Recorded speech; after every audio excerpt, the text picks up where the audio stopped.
Konkan railway मार्गावर खेडजवळ बोगद्यात मोठी दुर्घटना घडली। कोकण रेल्वे मार्गावरील खेड येथील अलसुरे बोगद्यात सोमवारी रोजी दुपारी 4 ते 5 वाजण्याच्या सुमारास या बोगद्यामध्ये केबलचे काम सुरू असताना संतवाडीहून दिव्याकडे जाणाऱ्या रेल्वेची धडक बसून 5 कामगार गंभीर जखमी झाले। त्यातील एका कामगाराचा मृत्यू झाला आहे, तर 2 कामगारांची प्रकृती चिंताजनक आहे। अन्य 2 कामगार गंभीर जखमी झाले आहेत। या घटनेचा सखोल तपासासाठी कोकण रेल्वे प्रशासनाने चौकशी समिती गठीत केल्याची माहिती देण्यात आली। मिळालेल्या माहितीनुसार कोकण रेल्वे मार्गावर खेड रेल्वे स्टेशन आणि अंजनी रेल्वे स्टेशनच्या दरम्यान असणाऱ्या अलसुरे बोगद्यामध्ये केबल टाकण्याचे काम सुरू होते।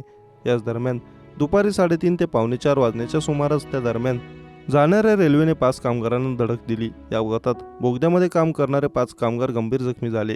त्यातील काही कामगार बोगद्याच्या बाहेर येऊन आरडाओरडा करू लागले।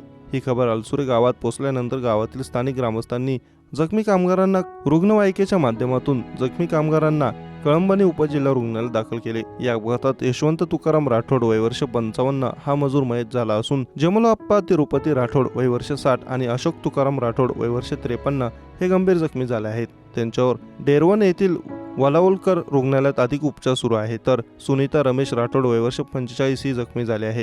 हिच्यावर कळंबणी येथील उपजिल्हा रुग्णालयात उपचार सुरू आहेत, तर किरकोळ जखमी झालेल्या 2 मजुरांवर उपचार करून त्यांना सोडून देण्यात आले आहे।